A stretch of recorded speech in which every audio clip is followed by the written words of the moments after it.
Good morning, everybody, and welcome to this fourth day of our conference or webinar. We are waking up to quite a windy and rainy day in Thy. We have 10.5 meters per second at our test station here in Ydby, and 12.5 meters per second in at test center in Hundborg. These are really good conditions. Today we'll have two presentations before the IEA Task 41 is going on, and we are very glad that we can help Task 41 and DTU on providing this webinar so that everybody can be on it. About the Task 41, more information will come within quite a short time to you. It is on the ways, and then I also want to wish you a good day, and I hope that we will have a good webinar today as well. We will start up with a general updating on grid connection rules and latest new development in standards and certification of small and medium-sized wind turbines. And that will be performed by Tonny Brink, who is test site manager here at Nordic Folkecenter for Renewable Energy and the Danish Test and Resource Center for Small Wind Turbines. Tonny, please go on. Yeah, thank you, Morten, and good morning to everybody. And as you can see, we are on day 4 now, and I can also see that some of you who have also started to grow a beard in these 4 days. So, good to see all of you, and as we're co-hosting as Folkecenter, also being a part of Task 41. So, as Morten said, we're glad to be on board. So I hope you can see the presentation now. Otherwise, let us know if not.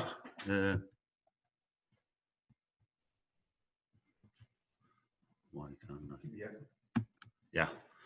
And Nordic Folkecenter, as been said a lot of times, we should have been here physically, but we are still hoping to be able to be here in autumn, and if not autumn, then hopefully next spring. We'll hope to see all of you here in Thy.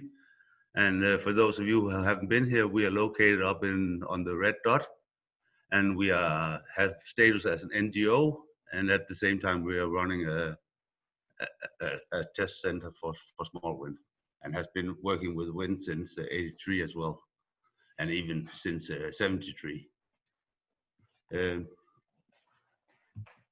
Me, myself, I have a history of wind investors, and then joined Folkecenter 6-7 years back. And our contact persons you will be able to find on our homepage from the small test site, smallwind.dk or smallwind.eu.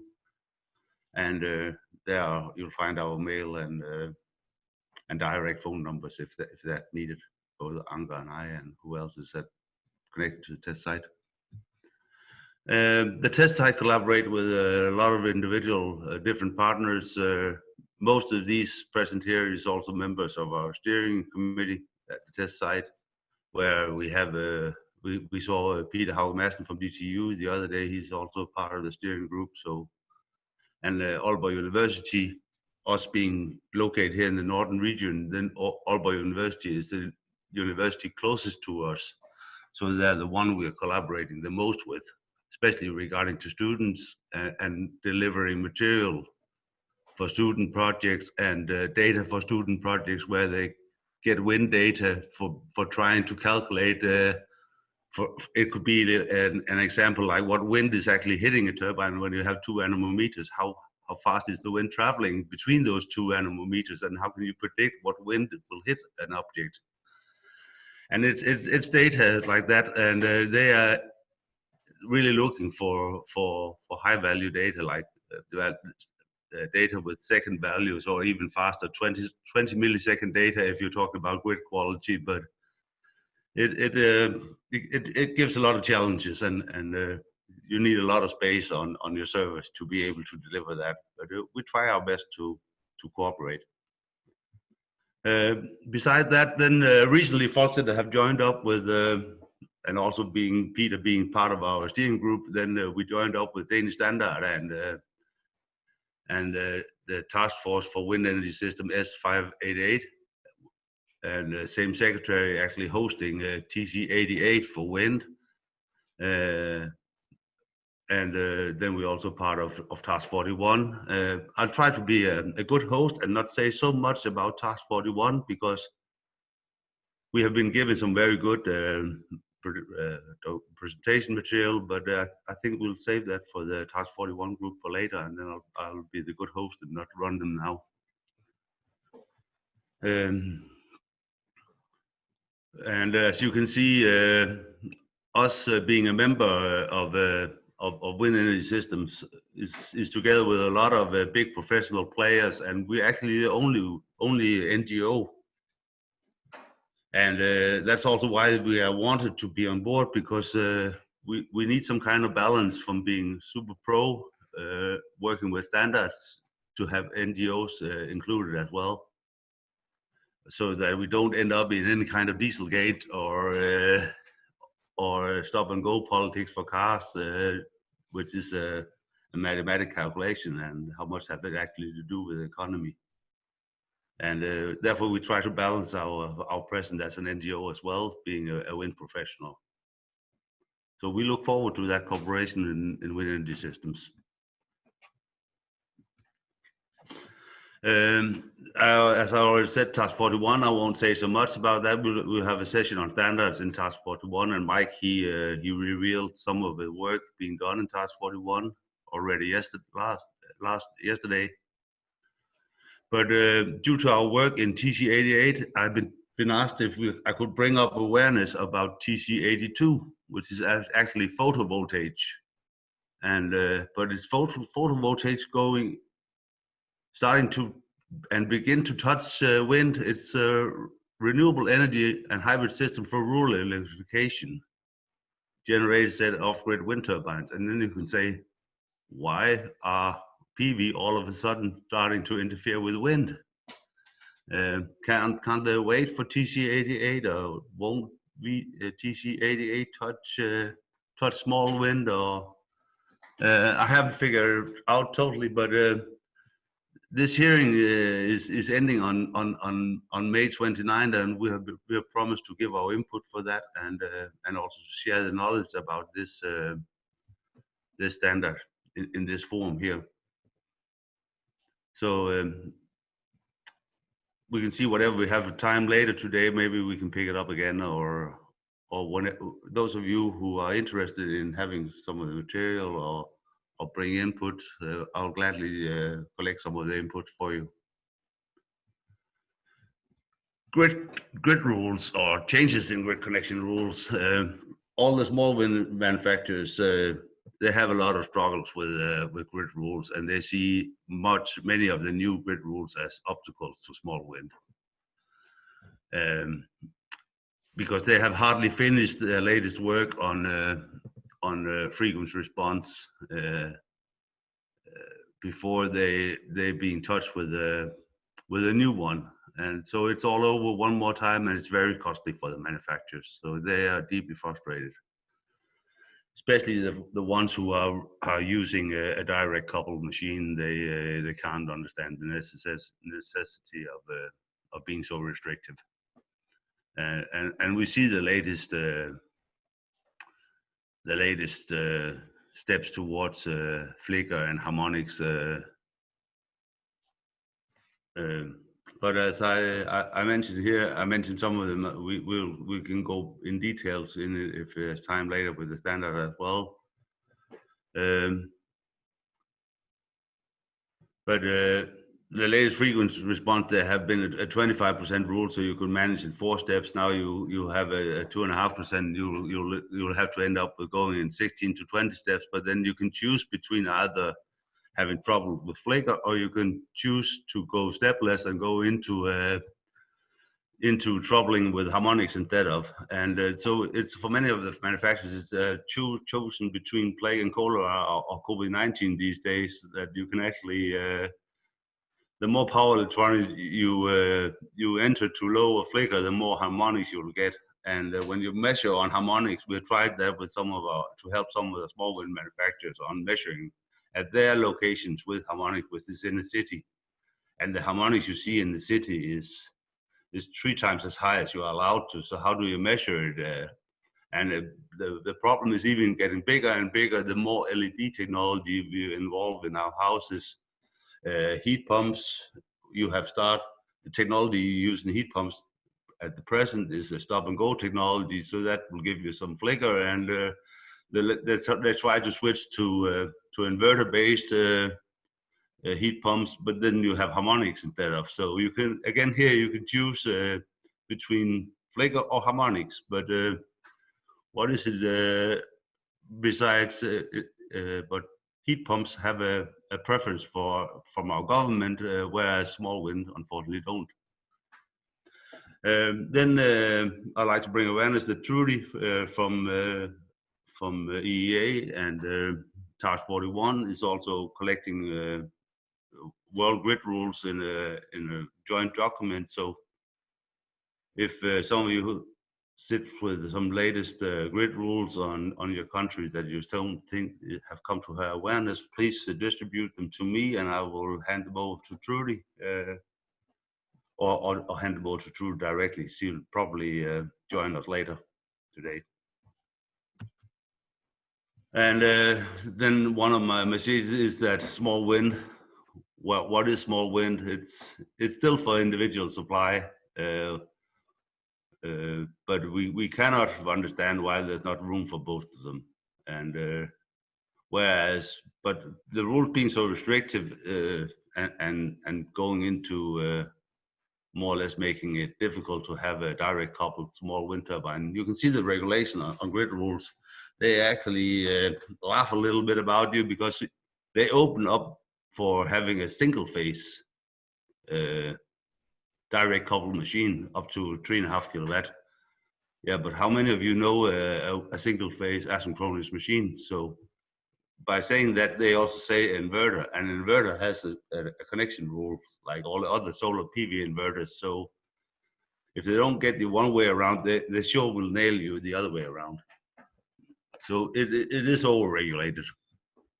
And whereas we can't see that, of course, wind industry has to help stabilizing the frequency in the European grid. But a small wind turbine out in the radian, I walked 7 kilometers with DSO people explaining how the grid is connected, their own grid, which we're not aware of, that they have all the load on one phase or whatever they have.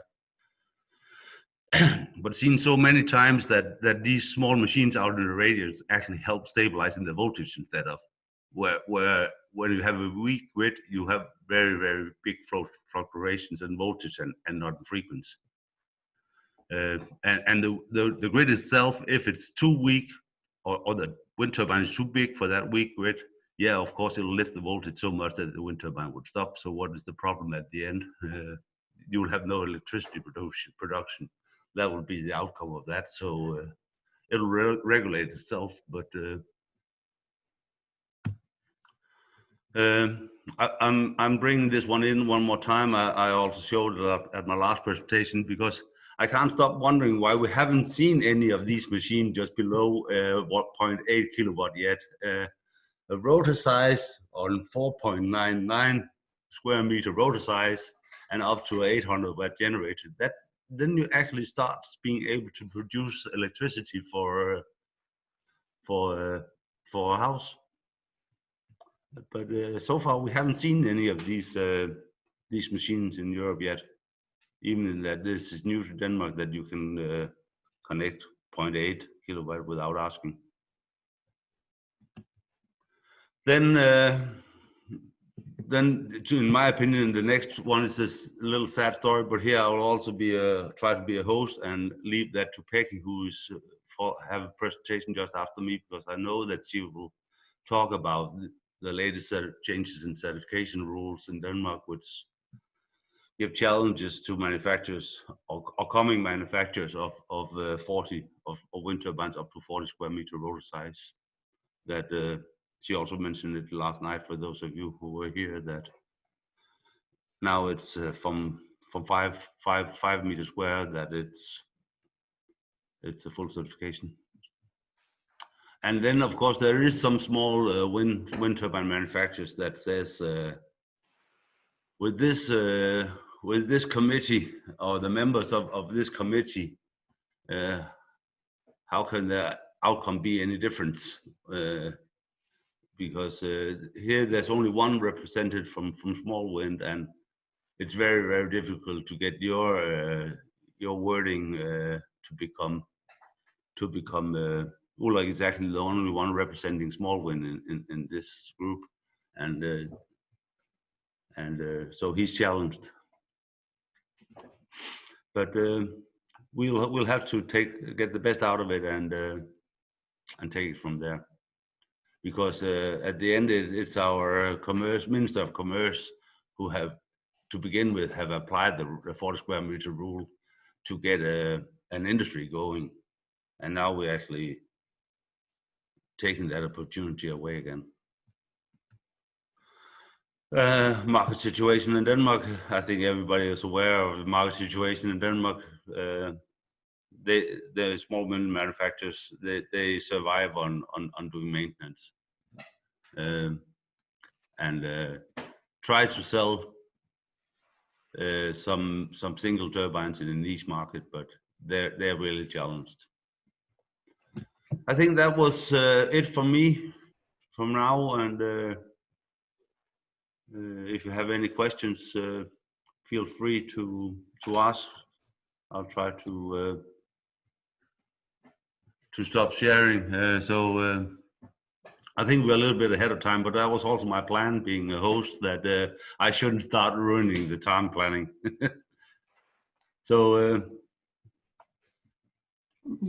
yeah, I have one question.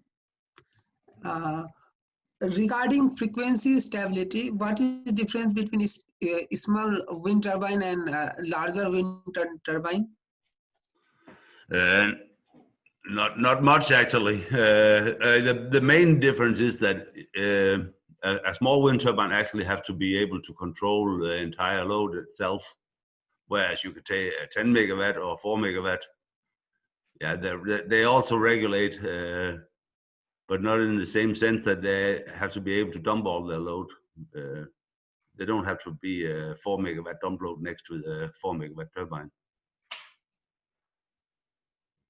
But a 4 kilowatt needs to be able to dump 4 kilowatt, basically. And I think that's over-regulating. So it is hard for a small wind turbine connecting to transmission line? Once again, please. So it is hard for a small wind turbine to connect with transmission line? Small wind turbine never connects with transmission line. They only connect to the DSO. Yeah. TSO. I mean TSO.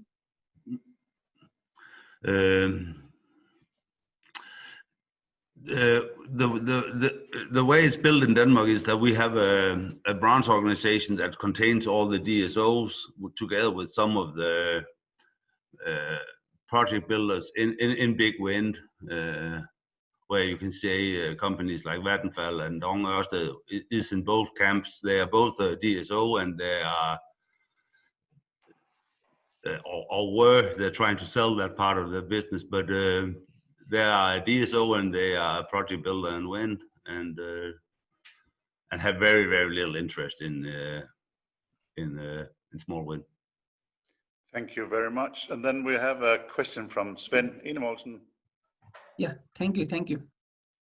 Yeah, I just want to say that I had the pleasure of working on the grid code in Denmark, representing small wind some years ago. And at that time, it was Energinet DK that was running the show. And in my opinion, it was a very pragmatic work that we were doing. And the whole discussions and everything was technical and pragmatic. But then they decided to leave it over to the utilities organization, Energi Denmark. And after that, Wind Denmark, who oppose strongly to small wind because they simply consider it as a weed to big wind. They have managed to make it as difficult as possible, and they continue to do that. So what we need to do is what I also asked the politician at the opening session. What we need to do is to have a strong politician to go in, just like Sven Auken did back in the 80s, and put them in place. Thank you very much, Sven, for your good proposal.